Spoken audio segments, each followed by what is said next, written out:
September 12, 1944. Camp Reynolds, Texas. The transport truck rumbled through the gates of the prisoner of war facility as the late summer sun cast long shadows across the dusty compound. Inside, 43 German women sat in tense silence, their hands gripping the wooden benches as the vehicle came to a halt. They had traveled for 3 days from the port in New York, each mile taking them further from everything they had ever known. These were members of the German Women's Auxiliary Corps, captured during the Allied advance through France in the final chaotic weeks of the Normandy campaign.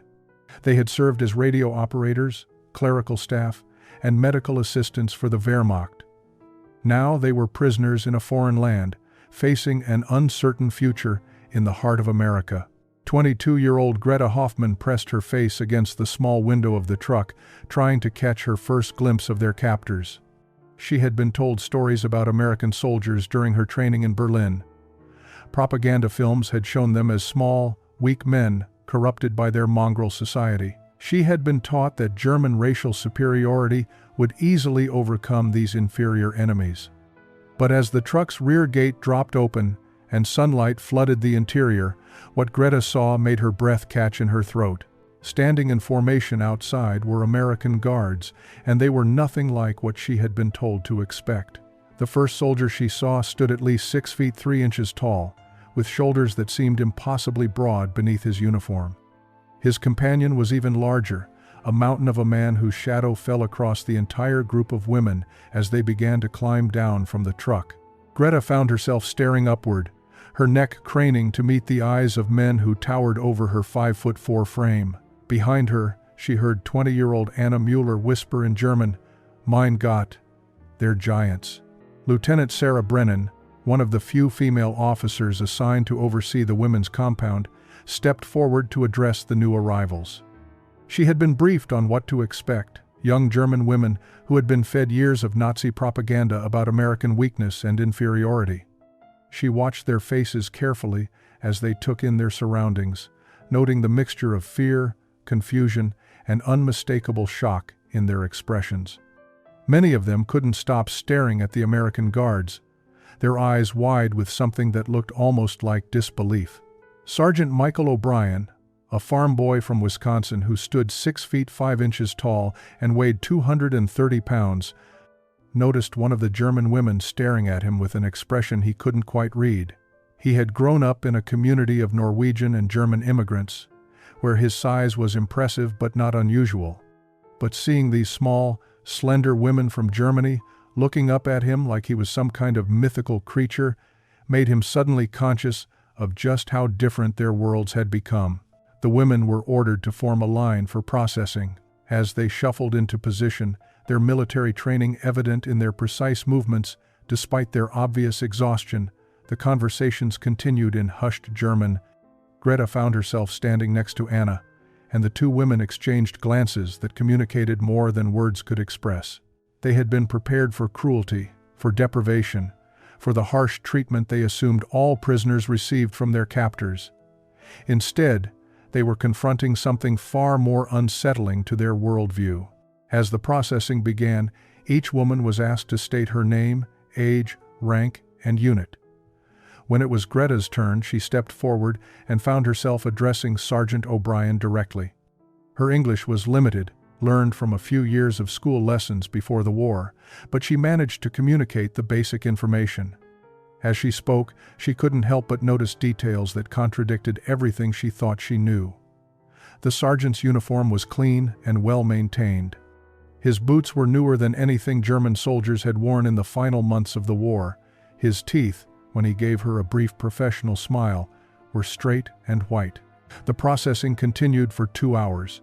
The women were issued prison uniforms, assigned barracks numbers, and given basic orientation instructions through a translator. Throughout this routine procedure, they couldn't stop stealing glances at their captors. It wasn't just their size that surprised them. It was their demeanor. The American soldiers were professional but not cruel. They spoke in calm voices, gave clear instructions, and showed no sign of the sadistic behavior German propaganda had promised. Private James Martinez from New Mexico, standing guard near the barracks entrance, noticed how the German women seemed to huddle together like frightened birds.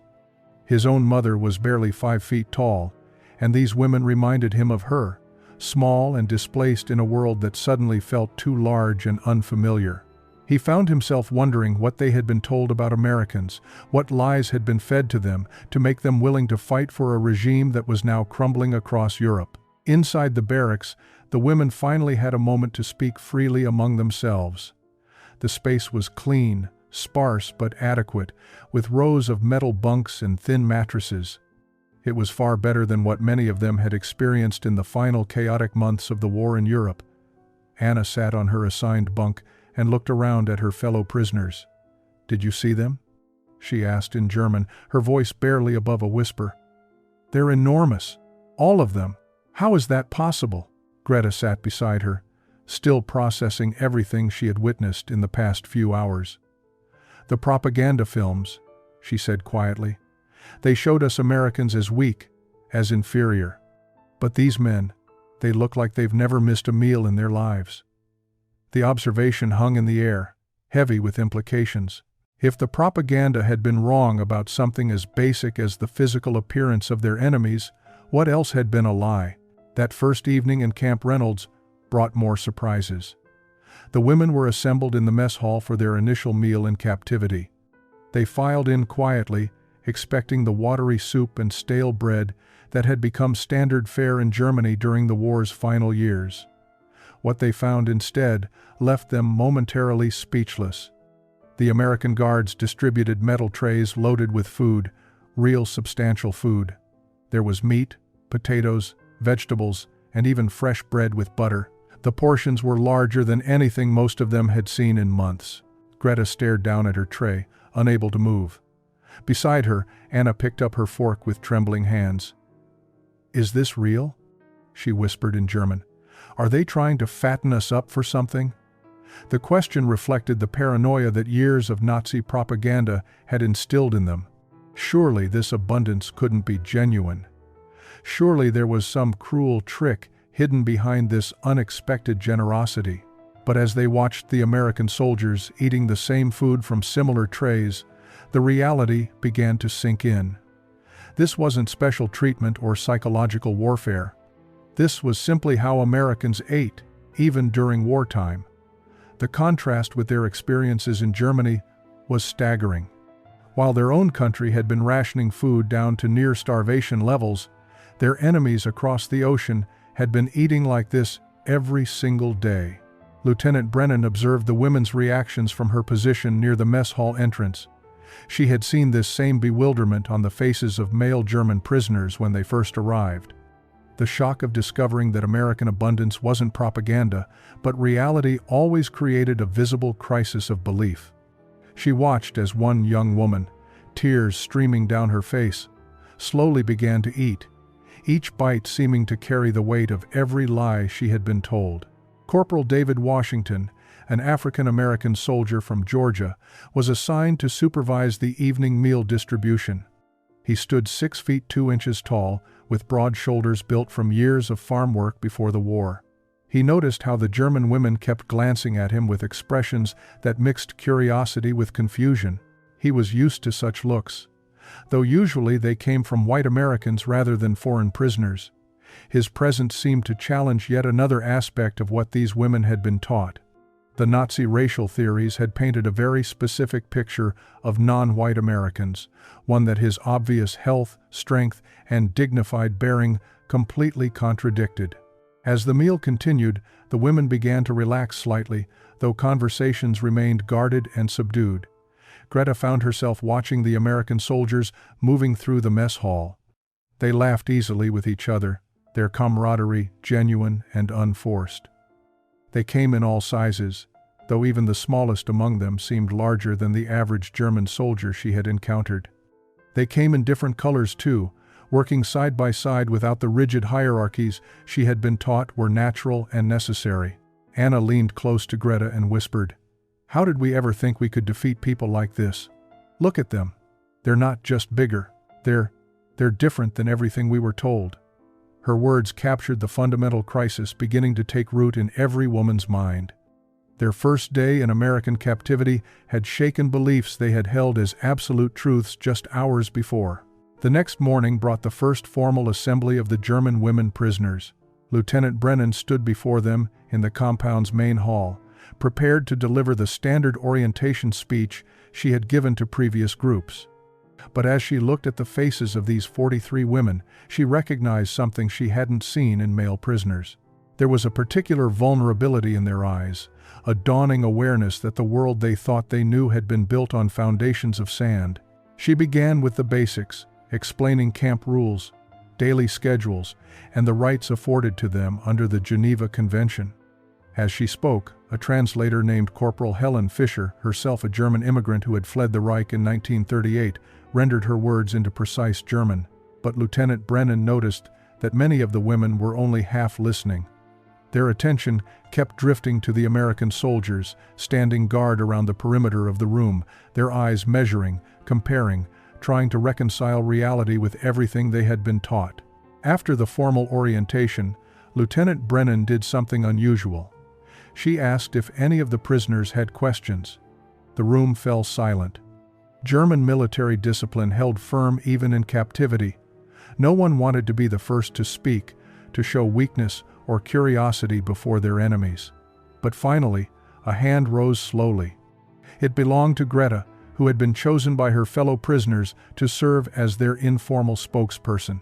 "Lieutenant," Greta began in careful English, her accent thick but her words clear. In Germany we were told that America was starving, that your people were weak and your soldiers poorly equipped. But this is not what we see. Why did they lie to us?" The question hung in the air with devastating simplicity. It wasn't just a question about propaganda. It was a question about everything these women had believed, everything they had sacrificed for, everything they had been willing to die defending. Lieutenant Brennan considered her response carefully. She could deliver a triumphant speech about American superiority, about the inevitable defeat of the Reich. But looking at these young women, some barely out of their teens, she chose a different path. "They lied to you," she said quietly, "because the truth would have made it impossible for them to keep you fighting. If you had known that America had more food, more resources, more of everything, you might have asked questions they couldn't answer. You might have wondered why your leaders chose war instead of peace." The words struck like physical blows. Several women looked down at their hands, unable to meet the lieutenant's gaze. Anna felt tears stinging her eyes as she remembered the passionate speeches she had heard in Berlin, the promises that Germany would triumph over the weak and decadent Americans. She thought of her brother, who had died on the Eastern Front, believing in that same lie. How many others had died believing in promises that were never true? Corporal Fischer, the translator, added her own perspective in German. "I left Germany 6 years ago because I could see where Hitler was taking the country. I tried to warn my friends, my family. They called me a traitor. Now I stand here as an American soldier, and you sit there as prisoners.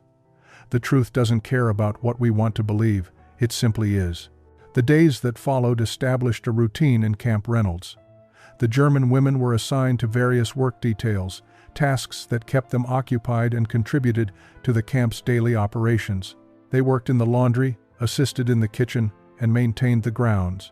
The labor was not harsh, nothing compared to what prisoners endured in European camps, but it provided structure to days that otherwise stretched endlessly into an uncertain future. It was during these work assignments that the first real human connections began to form. Greta had been assigned to the camp library, a small room filled with donated books and periodicals where soldiers came to read and write letters home. Her task was simple: shelve returned books and keep the space organized.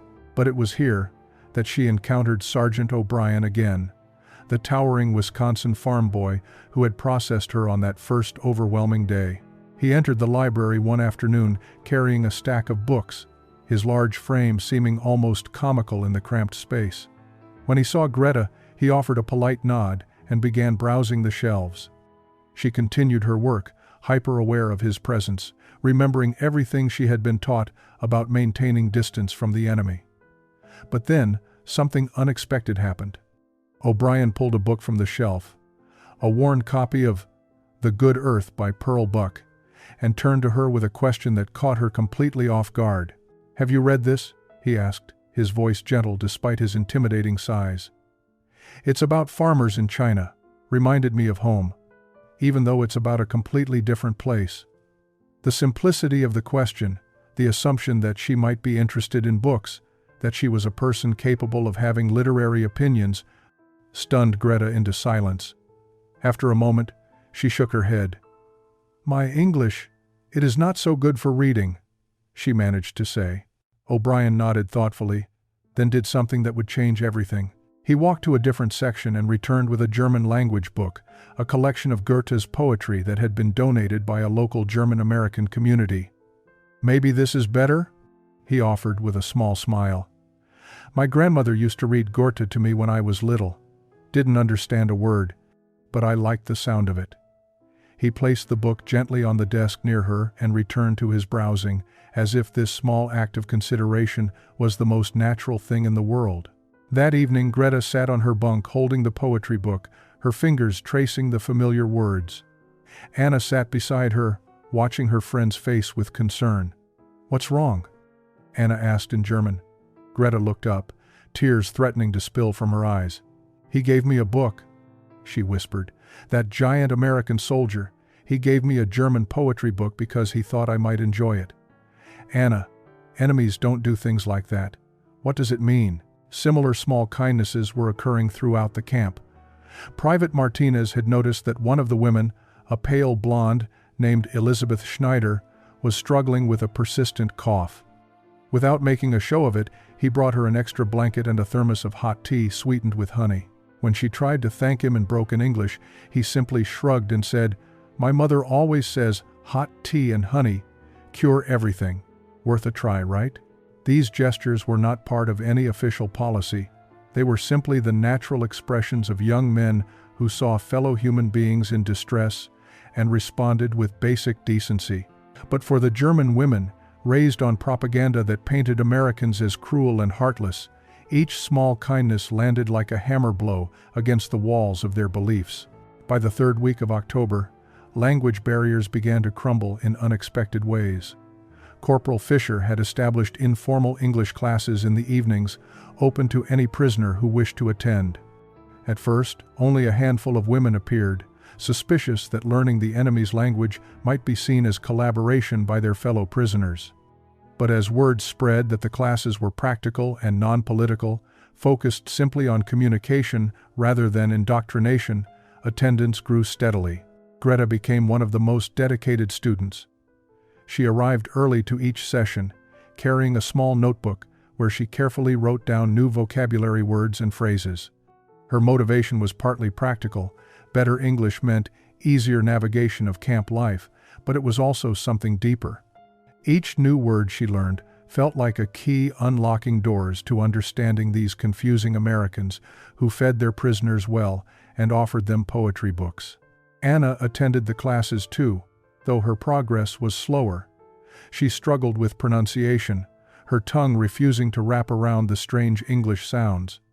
But Corporal Fisher was patient, encouraging, never making the students feel stupid or inferior. "Language is just a tool," she told them in German during one session. "It doesn't belong to any one people. It's meant to build bridges, not walls."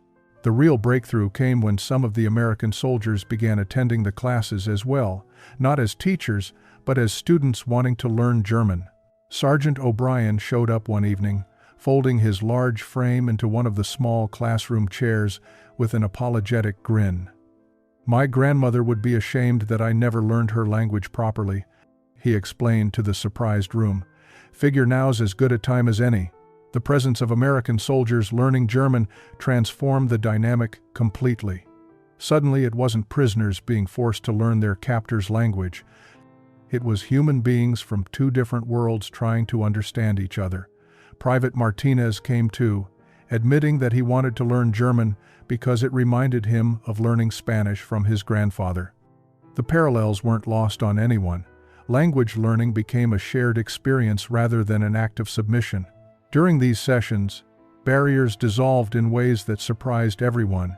When Greta helped O'Brien pronounce a difficult German word, correcting his thick Midwestern accent with gentle humor, they both laughed.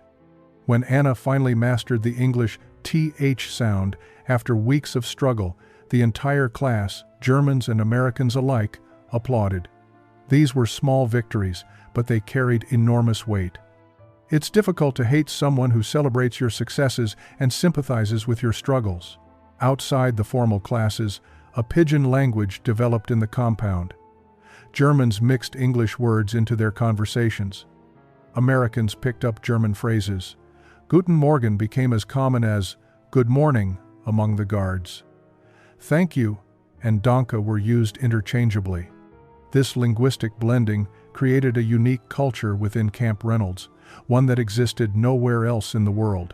A place where former enemies were learning to speak each other's languages not out of necessity, but out of genuine desire to understand. Lieutenant Brennan observed these developments with fascination. She had been trained to maintain professional distance, to remember that these women were enemy nationals, regardless of how cooperative they seemed. But watching a classroom where German prisoners and American soldiers laughed together over mispronounced words, she found her own assumptions being challenged. Perhaps the real victory in war wasn't defeating your enemy. Perhaps it was discovering you never needed to be enemies at all. December brought cold winds to Texas, and with them, an unexpected melancholy that settled over Camp Reynolds. The German women grew quieter as Christmas approached, their thoughts turning to homes and families they couldn't reach. Letters from Germany had become increasingly rare as the Reich's infrastructure crumbled under Allied bombing. Most of the women had no idea if their loved ones were even alive. Lieutenant Brennan recognized the signs of deepening depression among her prisoners. She had seen it before in other camps, the dangerous spiral that occurred when hope abandoned people completely. After consulting with the camp commander, she made a decision that raised eyebrows among some of the staff. She would allow the German women to celebrate Christmas in their own way, within the constraints of camp regulations. The announcement was made during morning assembly on December 15th. The women would be permitted to create decorations, organize a small celebration, and if they wished, conduct a religious service. The response was immediate and emotional. Several women openly wept, overwhelmed by this unexpected gesture of humanity from their captors. Greta found herself chosen to coordinate the celebration, using donated materials, scraps of paper and fabric, bits of wire and wood. The women began creating decorations. They folded stars from old newspapers, crafted angels from cloth remnants, and built a small nativity scene from carved wood scraps. The work gave them purpose, and more importantly, it gave them permission to remember home without shame. Anna discovered she had a talent for arranging the decorations. She transformed the stark mess hall into something that felt almost sacred, hanging paper stars from the ceiling and arranging evergreen branches that Private Martinez had collected from outside the camp. The scent of pine filled the space, triggering memories of Christmases past for both prisoners and guards alike. On Christmas Eve, something remarkable happened. The women had prepared German Christmas carols to sing, traditional songs from their homeland. But as they stood to perform, Greta made an unexpected announcement in her now fluent English. "We would like to invite American soldiers to sing with us. You sing English words, we sing German words, same songs." What followed was a moment that would be remembered by everyone present for the rest of their lives. Germans and Americans stood together, singing Silent Night in two languages simultaneously. The harmonies wove together, German and English, creating something beautiful and entirely new. Sergeant O'Brien's deep bass voice blended with Anna's clear soprano. Private Martinez sang beside Elizabeth, their voices finding common ground in melody even when words differed. Lieutenant Brennan stood at the back of the hall, tears streaming down her face. She had entered this war believing in clear divisions between right and wrong, between enemy and ally. But listening to these voices joined in song, she understood something profound. The war had created enemies, but humanity, given even the smallest chance, naturally created something else entirely. It created connection, understanding, and against all odds, it created hope. January 1945 arrived with bitter cold and a delivery that would shake the fragile peace building within Camp Reynolds. The International Red Cross had finally managed to route a batch of letters from Germany to the women prisoners. After months of silence, word from home had arrived. Lieutenant Brennan called a special assembly to distribute the correspondence, watching carefully as she handed each envelope to its recipient. Of the 43 women in the camp, only 17 received letters. The rest stood empty-handed, their faces reflecting a complicated mixture of relief and devastation. No news might mean their families were simply unreachable, displaced by war, but it might also mean something far worse. Greta was among those who received nothing. She watched Anna tear open her envelope with shaking hands and felt her own heart sink with a peculiar guilt. Why should she feel jealous of news that might bring terrible information? Anna's letter was from her aunt in Munich. Her hands trembled as she read the cramped handwriting, squinting at words that had been partially obscured by censor's ink. What she learned shattered her. Her parents were dead, killed in an Allied bombing raid 6 months earlier. Her younger brother, whom she remembered as a laughing boy of 14, had been conscripted into the Volkssturm, the desperate last-ditch militia formed from children and old men. His fate was unknown. Her aunt wrote that the city was in ruins, food was nearly impossible to find, and surviving from day to day required constant struggle. The sound that came from Anna was not quite a scream and not quite a sob. It was something raw and primal, the sound of a heart breaking in real time. She collapsed onto the floor of the assembly hall, the letter clutching in her fists, and wept with an intensity that frightened everyone present. Greta dropped to her knees beside her friend, wrapping her arms around Anna's shaking shoulders, murmuring useless words of comfort in German. But it was Sergeant O'Brien who did something unexpected. He crossed the room, his large frame moving with surprising gentleness, and knelt beside the two women. He didn't speak. He didn't offer platitudes. He simply placed one enormous hand on Anna's shoulder and remained there, a solid presence in her moment of complete devastation. Private Martinez joined him, then Corporal Fisher, until a circle of Americans surrounded the grieving German woman, their shared humanity transcending the boundaries of nation and allegiance. Other women who had received letters found themselves confronting similar horrors. Elizabeth learned her entire hometown had been evacuated, its population scattered to the winds. Maria discovered her husband had been killed on the Eastern Front 9 months earlier, and no one had found a way to inform her until now. Hedwig read that her sister had died of tuberculosis, a disease that would have been treatable before the war destroyed Germany's medical infrastructure. That night, the camp was filled with the sounds of weeping. But mingled with the grief was something else, the quiet murmur of American voices offering what comfort they could. The walls between captor and captive were dissolving, washed away by tears that reminded everyone present that suffering recognizes no nationality. February brought news that would change everything. American newspapers began publishing detailed accounts of what Allied forces were discovering as they pushed deeper into German territory.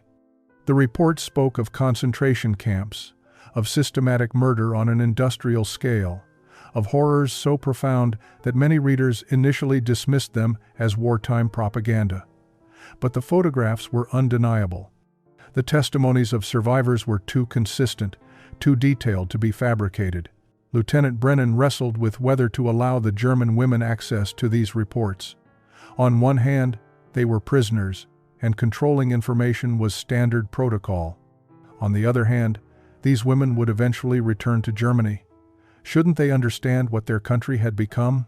After consulting with the camp commander, she made the newspapers available in the library where Greta worked. Greta discovered them on a cold morning in early February. She had been shelving books when she noticed the stack of newspapers on the reading table. The headlines were in English, but the photographs needed no translation.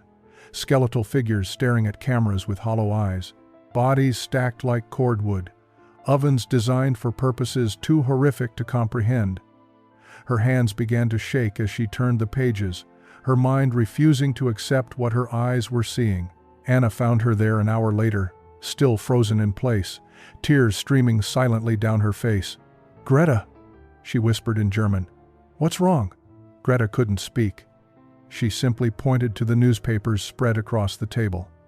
Anna approached slowly, drawn by terrible curiosity, and began to read. The descriptions were clinical, factual, which somehow made them even more devastating. Bergen-Belsen, Dachau, Buchenwald. Names that meant nothing to them, but which apparently represented places of systematic torture and death within the country they had proudly served. Other women began to gather, drawn by some instinct that important news had arrived. They crowded around the table, reading over each other's shoulders, their faces reflecting shock, disbelief, and growing horror. "This can't be real," Elizabeth whispered in German. "This is propaganda. It has to be." But even as she spoke the words, doubt crept into her voice. The photographs were too specific, too detailed.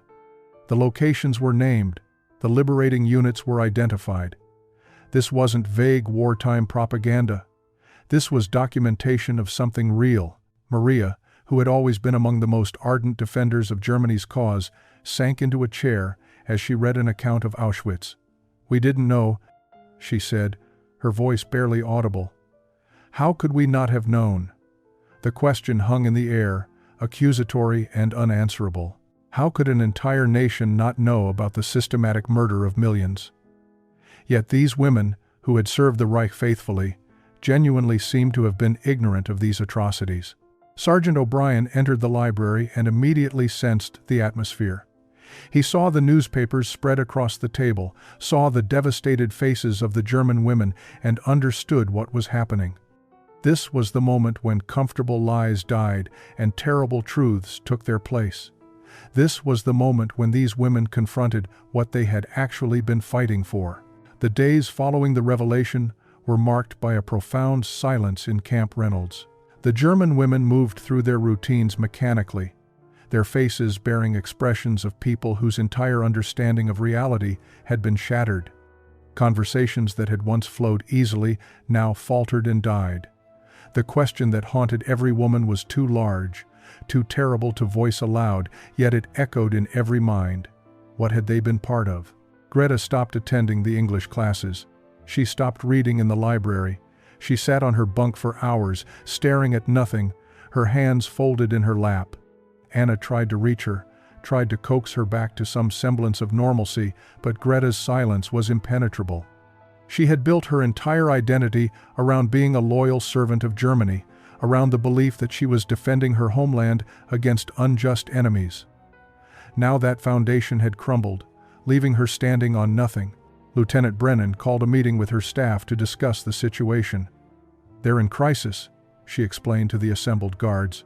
"Everything they believed about themselves, about their country, has been proven false. Some of them may not recover from this psychologically." She paused, choosing her next words carefully.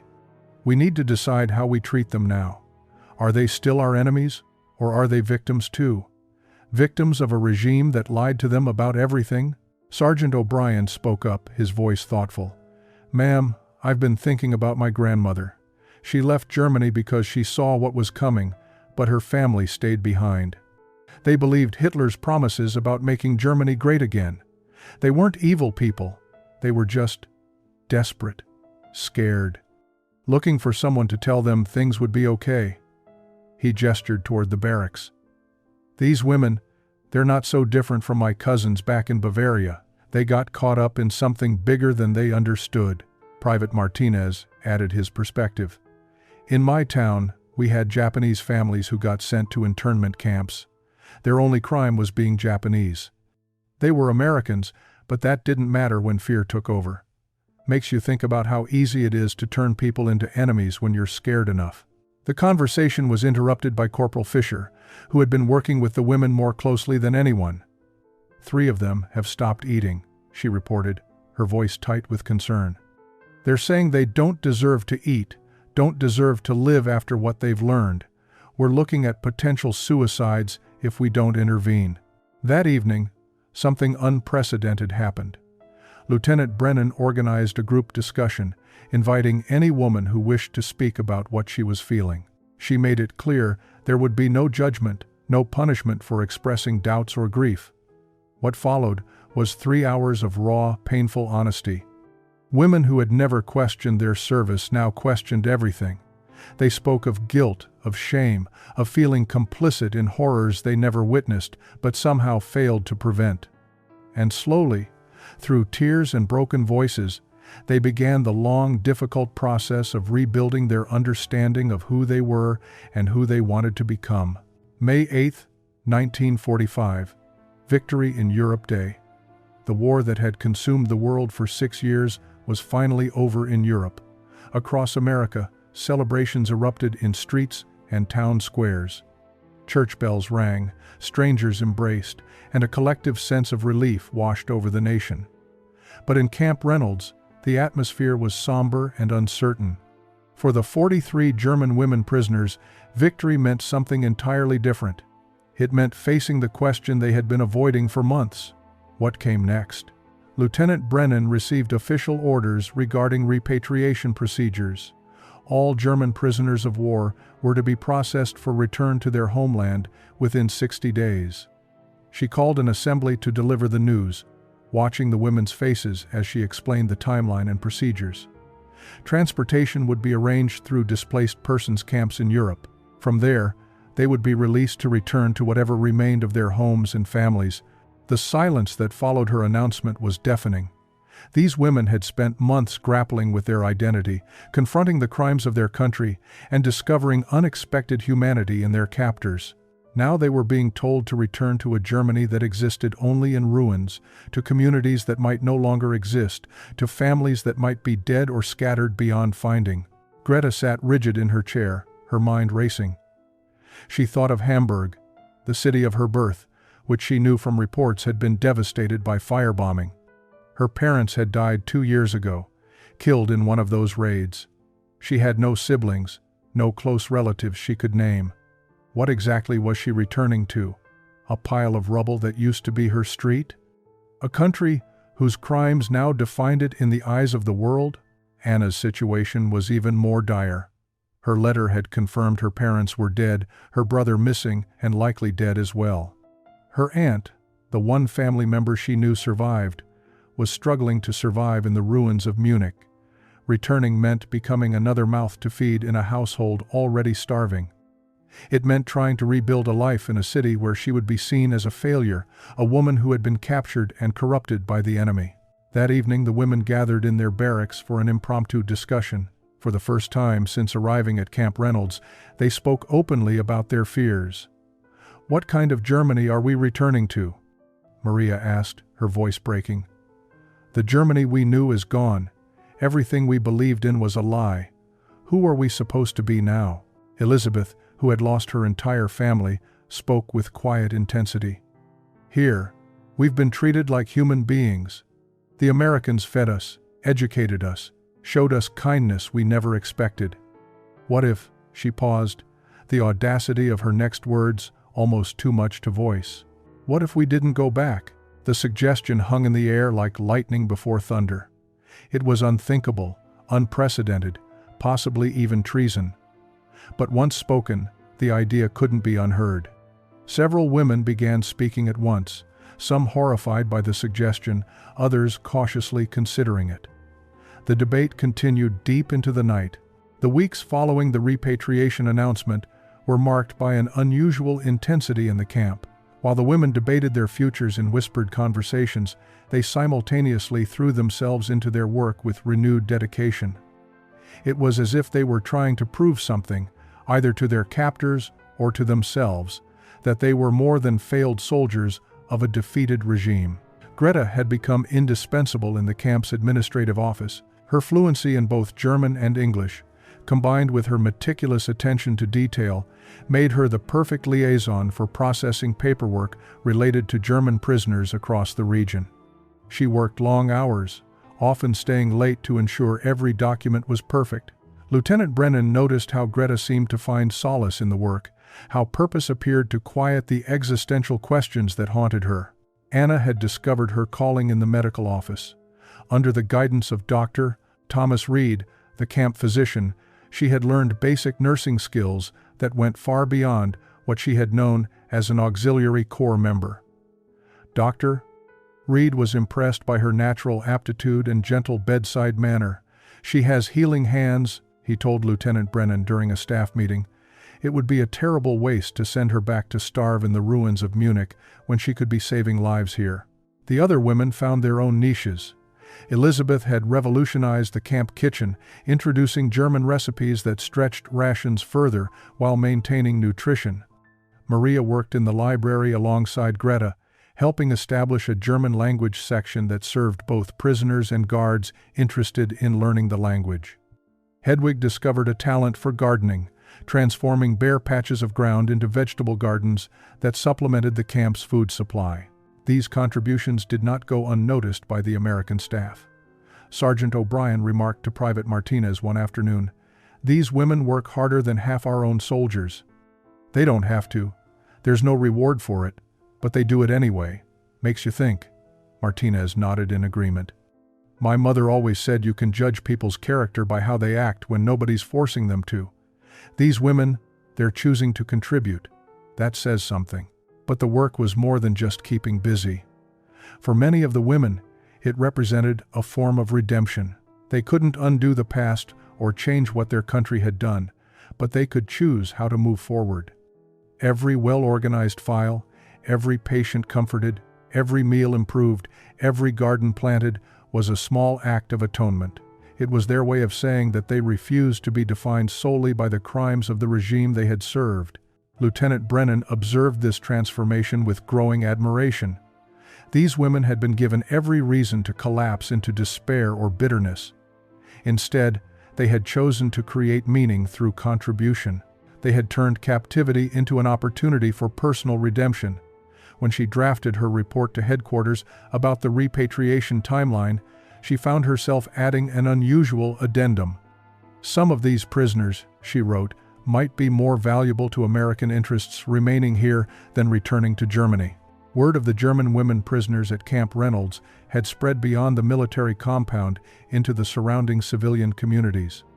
Local newspapers had run stories about the unusual situation, describing women who had served the enemy but were now facing uncertain futures. The response from the American public was unexpectedly divided, but leaning toward compassion. The First Methodist Church of Reynolds, led by Reverend Thomas Mitchell, organized a visiting program in late May. After receiving permission from camp officials, church members began making weekly visits to speak with the German women. Mrs. Eleanor Patterson, a school teacher whose own son was fighting in the Pacific, was among the first volunteers. She approached the program with trepidation, unsure what to expect from women who had served the Nazi regime. Her first conversation with Greta changed everything. They sat in the camp's visiting area, awkward and uncertain. Mrs. Patterson had prepared questions, safe topics about weather and daily life. But Greta surprised her by asking in careful English, "Do you think a person can change who they are? If someone was wrong about everything they believed, can they become someone different?" The raw vulnerability in the question disarmed Mrs. Patterson completely. "I think," she replied slowly, "that recognizing you were wrong is the first step to becoming someone better. Not everyone has that courage." The conversation stretched from 15 minutes to 2 hours. Mrs. Patterson left the camp shaken by what she had learned, not just about Greta's experiences, but about her own capacity for forgiveness. The church group expanded their visits, bringing small gifts, books, and most importantly, human connection.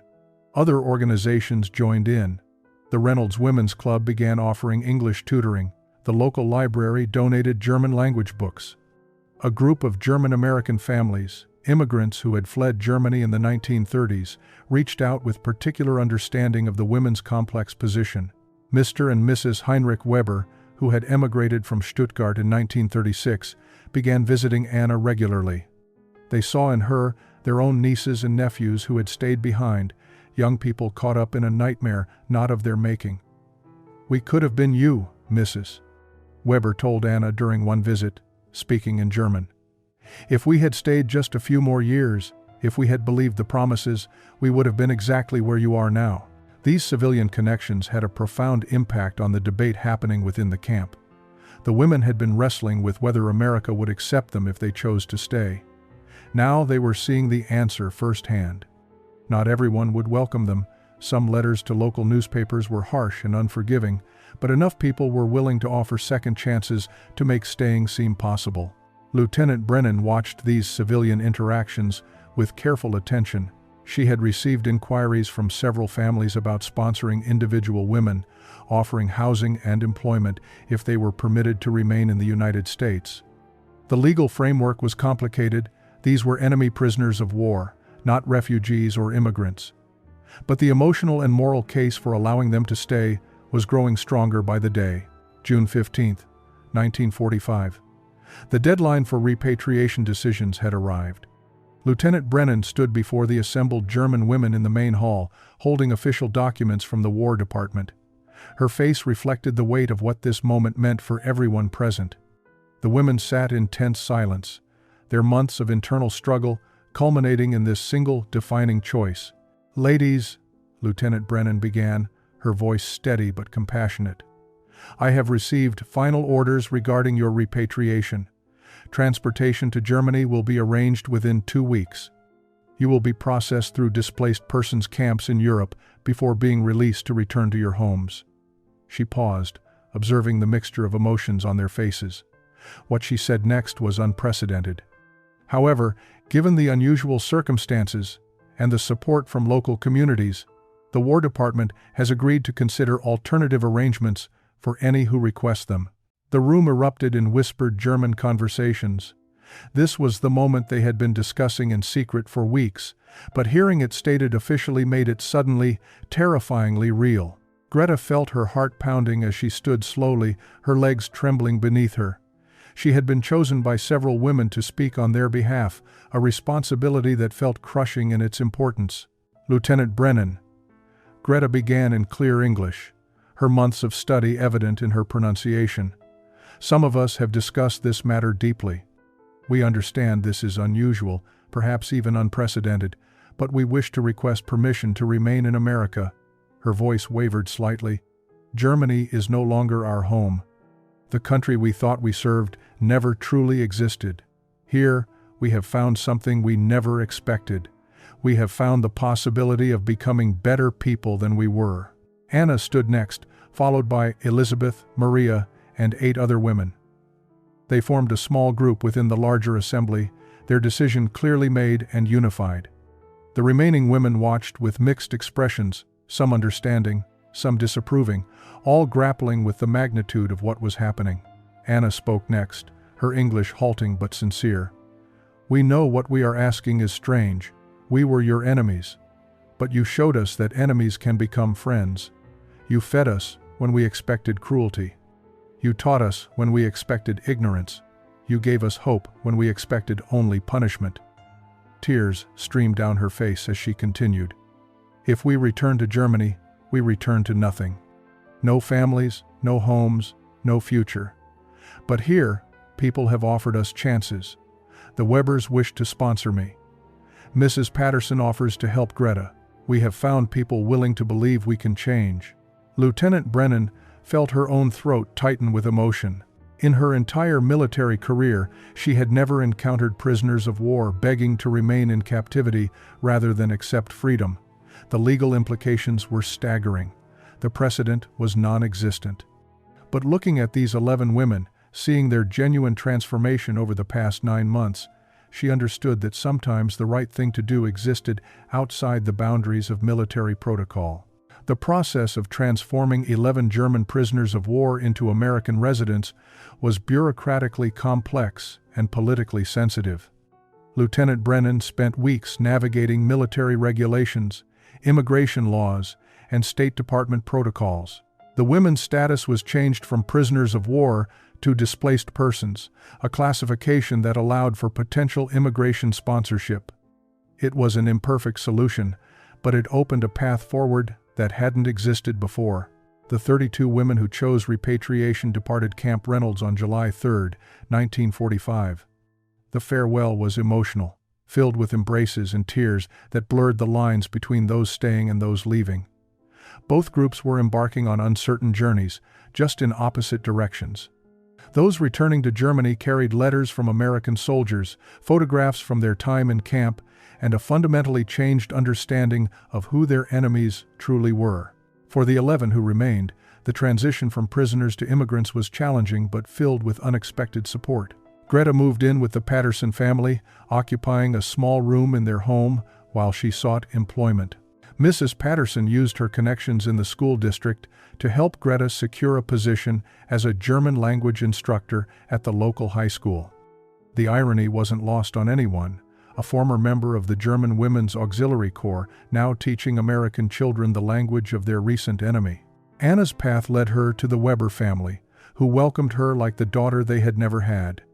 With their sponsorship and Dr.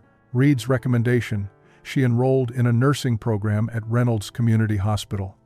Her experience in the camp medical office, combined with her natural empathy and dedication, made her an exceptional student. She studied with fierce determination, driven by the belief that healing others might somehow heal herself. Elizabeth found work at a local bakery, where her skills learned in the camp kitchen proved invaluable. Maria secured a position at the public library, her organizational abilities and bilingual skills making her an asset to the community. Hedwig was hired by a local nursery, where her gardening expertise transformed her from prisoner to valued employee in a matter of months. The integration wasn't without challenges. Some community members remained hostile, viewing the women as Nazis who didn't deserve second chances. Anonymous letters appeared in local newspapers questioning why former enemies received opportunities while American soldiers returned home to uncertain employment. But these voices were increasingly drowned out by those who saw the women's transformation as proof of America's greatest strength, its capacity for redemption and renewal. Sergeant O'Brien, who had shown Greta that first kindness in the library so many months ago, was discharged from military service in September. Before leaving Camp Reynolds, he visited Greta at the Patterson home. "I wanted to thank you," he told her, his large frame filling the doorway. "You and the others, you reminded me why we fought this war, not to destroy our enemies, but to show them there was a better way to live." Greta smiled through tears. "You saved my life," she replied simply. "All of you. You showed me I could be more than what I was taught to be." 20 years after that unprecedented day when 11 German women chose to remain in American captivity, Greta Hoffman Patterson stood before a gathering at the National Press Club in Washington. She had been invited to speak about reconciliation and the power of individual transformation to overcome historical hatred.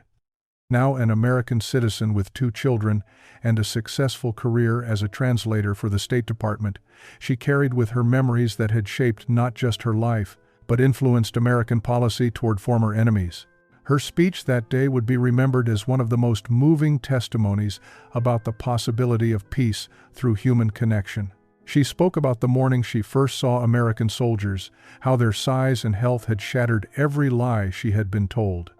She described the slow, painful process of confronting her country's crimes and the unexpected kindness that had given her the strength to face those truths.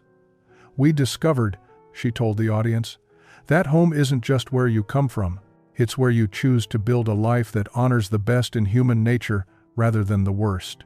Anna Weber Reed, now Dr. Reed after marrying the camp physician's nephew, had become head of nursing at Reynolds General Hospital.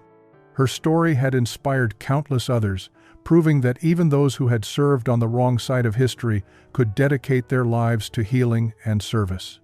She often spoke to community groups about forgiveness, always beginning with the same words, "I was fed by those I thought were my enemies." That simple act of feeding a hungry prisoner changed everything. The women who had returned to Germany in 1945 had played their own crucial role in rebuilding their devastated country. They carried with them stories of American kindness that helped convince other Germans their former enemies could be trusted partners in reconstruction. Several had maintained correspondence with the women who stayed, creating a network that bridged the Atlantic and proved reconciliation was possible.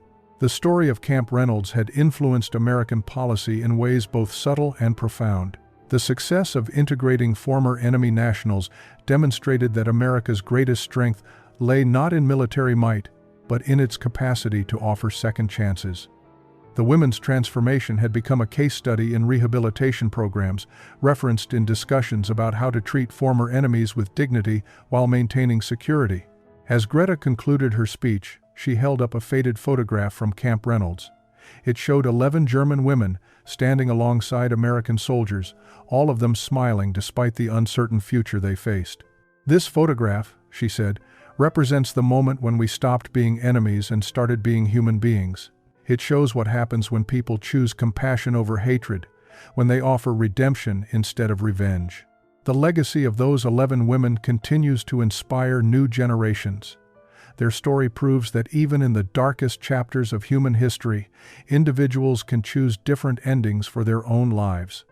They remind us that the most powerful victory over hatred is the transformation of enemies into friends, of prisoners into citizens, of despair into hope.